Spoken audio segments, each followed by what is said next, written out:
Good morning po sa ating lahat. Nasaan man po tayo mga kasama, ingatan po tayo palagi ng ating Diyos. Let's start our day with an attitude of gratitude. Dahil ang pagpapasalamat at pagpupuring walang hanggan sa ating Diyos ay ang parangal po na nais niyang ihain ng bawat isang nilikha niya para sa Kanya. Kaya tayo na po, sama-sama po nating papurihan ang ating Diyos at pagbulay-bulayan ang Kanyang mga salita upang sa pagsisimula ng ating araw ay nakapaghain tayo ng parangal na nararapat sa Kanya. Dito lamang po sa Si Jesus ay Kasama.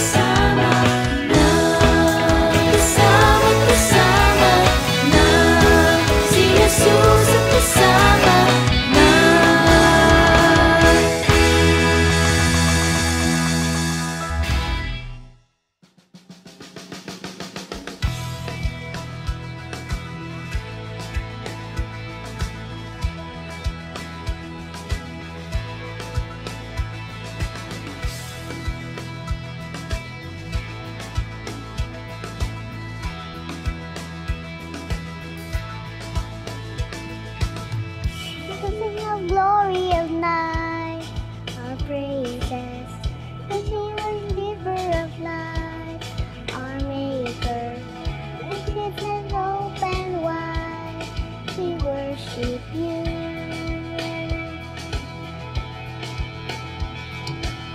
Now see how love has done, amazing, he gave his blood, our Savior.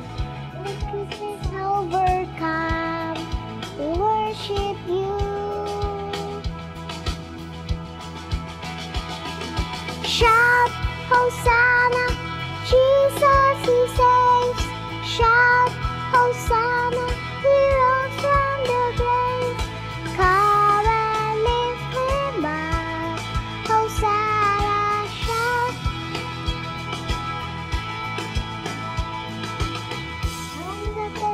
Be found forgiven, that could not hold him down. His reason, oh let the saints cry out, we worship you.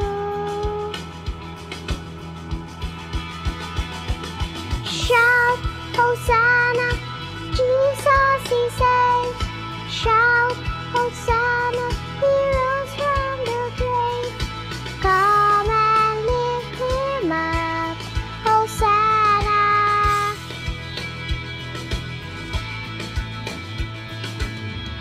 The same power that rolled the stone away, the same power that's live in us today. King Jesus, take now, let's run your name, no other name. Same power that rolled the stone away, King Jesus, alive in us today. King Jesus, we call upon your name, no other name. Shout, Hosanna, Jesus he saves. Shout, Hosanna, he rose from the grave. Come and lift him up, Hosanna, shout, Hosanna, Jesus he saves. Shout, Hosanna, he rose from the grave. Come and lift him up, Hosanna. Hosanna, Hosanna,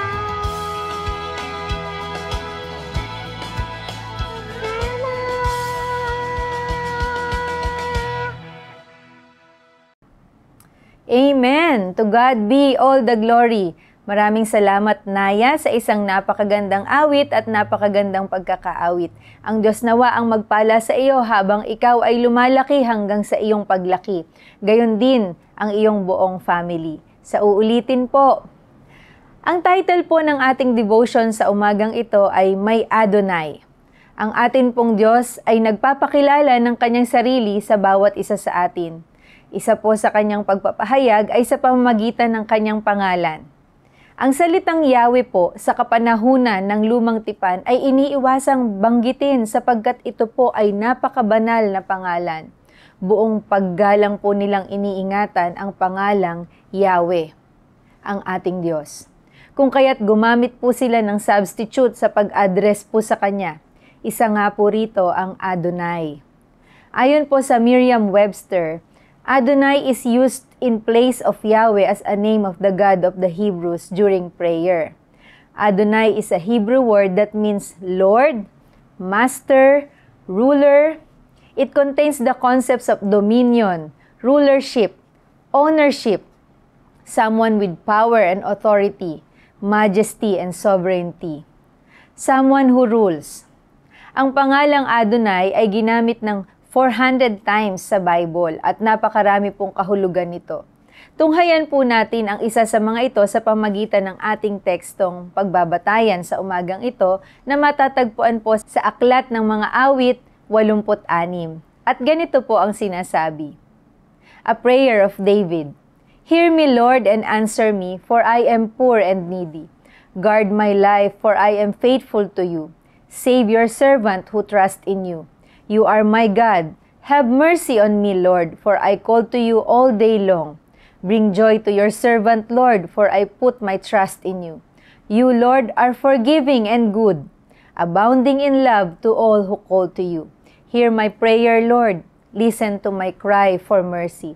When I am in distress, I call to you because you answer me. Among the gods there is none like you, Lord. No deeds can compare with yours. All the nations who have made will come and worship before you, Lord. They will bring glory to your name. For you are great and do marvelous deeds. You alone are God. Teach me your way, Lord, that I may rely on your faithfulness. Give me an undivided heart that I may fear your name. I will praise you, Lord my God, with all my heart. I will glorify your name forever. For great is your love toward me.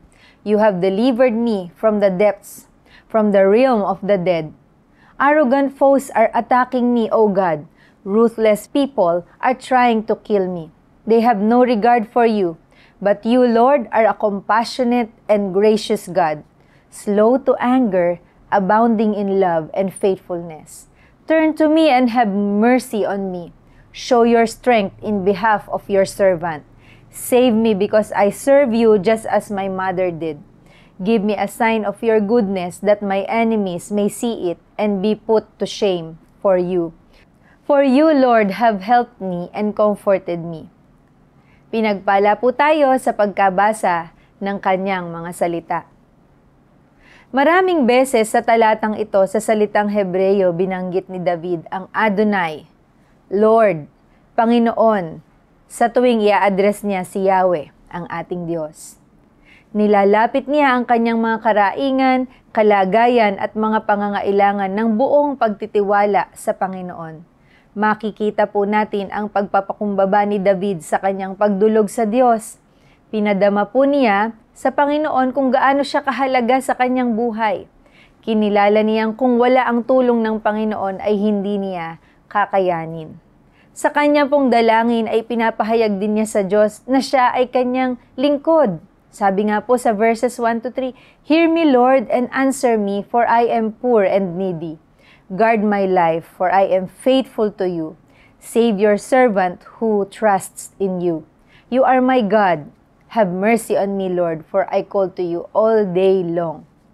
Makikita po natin kung gaano ka-fully dependent si David sa Diyos. Constant po ang kanyang paghingi ng habag.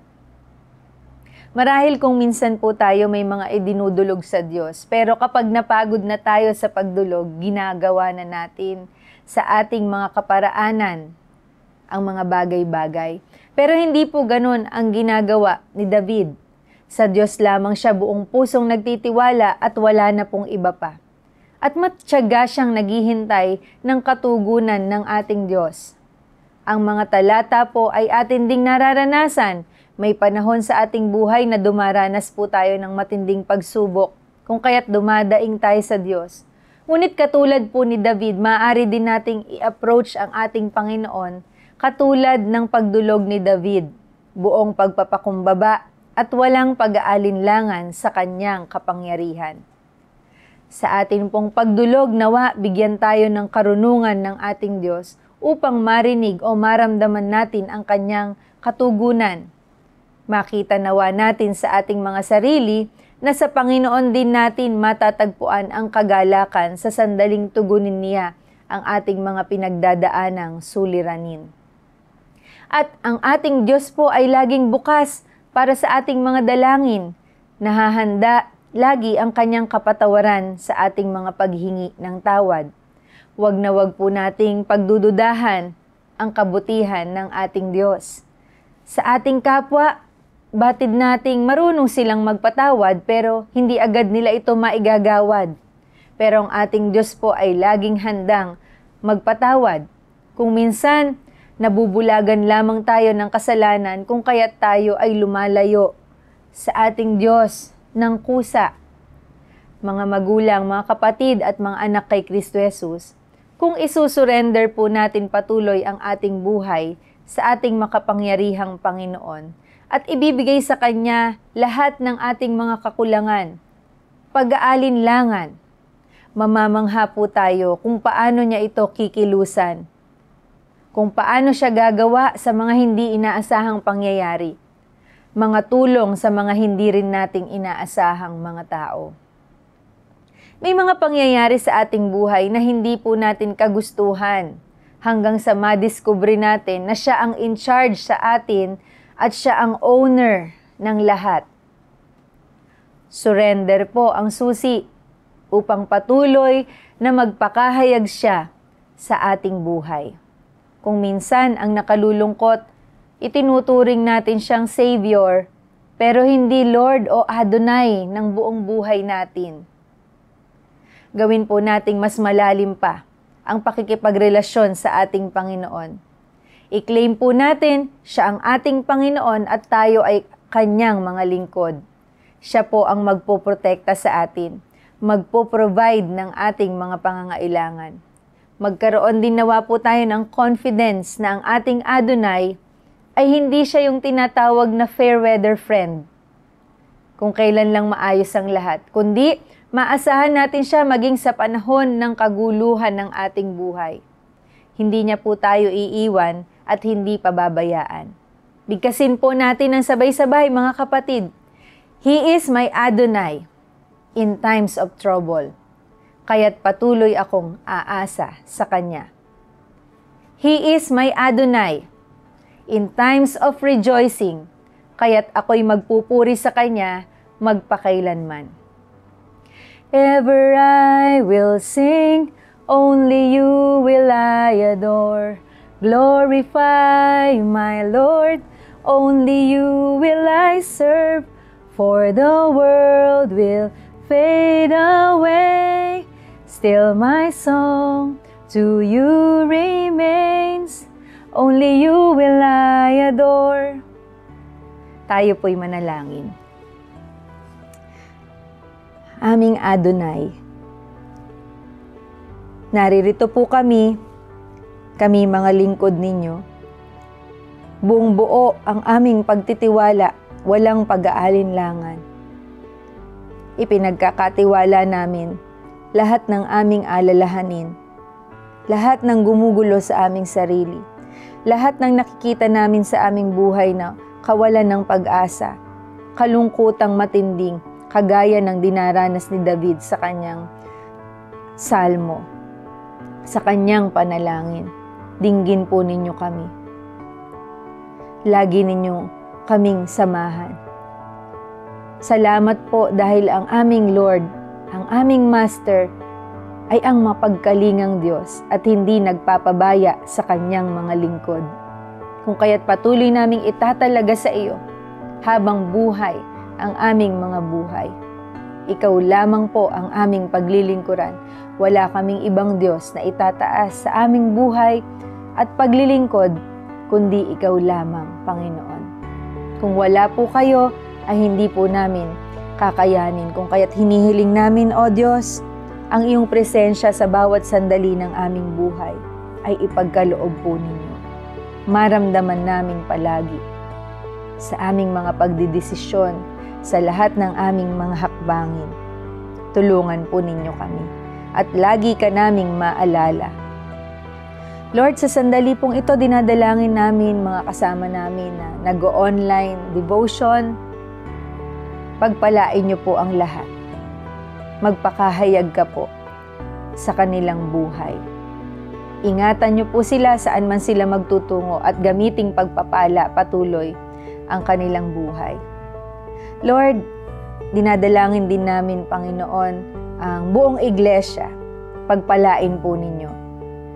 Magkaisa nawa kami sa pagmamahalan, sa pagtataas ng iyong pangalan. Dinadalangin din namin, Panginoon, ang aming bansa. Pagpalain po ninyo ang mga pinuno, ang aming ekonomiya, ang mga dumaranas ng kahirapan. Kayo po ang tumugon sa kanilang mga pangangailangan. Ang digma ang nagaganap sa ibang bansa, Panginoon. Kilusan po ninyo at wakasan na po ninyo, panumbalikin po ninyo ang kapayapaan. Pairalin po ninyo, Panginoon, patuloy ang iyong kapangyarihan, ang iyong pag-ibig. Mapawi na po ang galit sa puso ng bawat isa, upang wala na pong mga inosente pa, Panginoon, na madamay. Dakilang Diyos ang mga may karamdaman, patuloy naming ipinagkakatiwala sa iyo, sa iyong makapangyarihang mga kamay. Igawad po ninyo ang kagalingan. Lord, ang mga nagdiriwang po ng kaarawan, pagpalain niyo po sila, puspusin ng kagalakan. Gayon din ang mga nagdiriwang ng anibersaryo ng kasal. Ingatan niyo po sila at ang kanilang pagsasama, ilayo niyo po sila sa tukso at sa lahat ng masama. Ang lahat po ng ito, O Diyos, ay aming idinadalangin. Sa pangalan ni Jesus, Amen. Muli mga kapatid, maraming salamat po sa pagsama sa ating devotion sa umagang ito. Happy birthday po ulit sa lahat ng may birthday at happy anniversary din po sa mga nagdiriwang ng kaarawan. Pagpalain po kayo ng ating Diyos.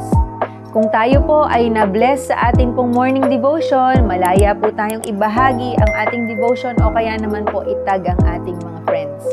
Muli po, magandang umaga po sa ating lahat. Ito po si Deaconess Abby na nagsasabing kapag si Jesus ay kasama, buhay nating masaya at puno ng pag-asa.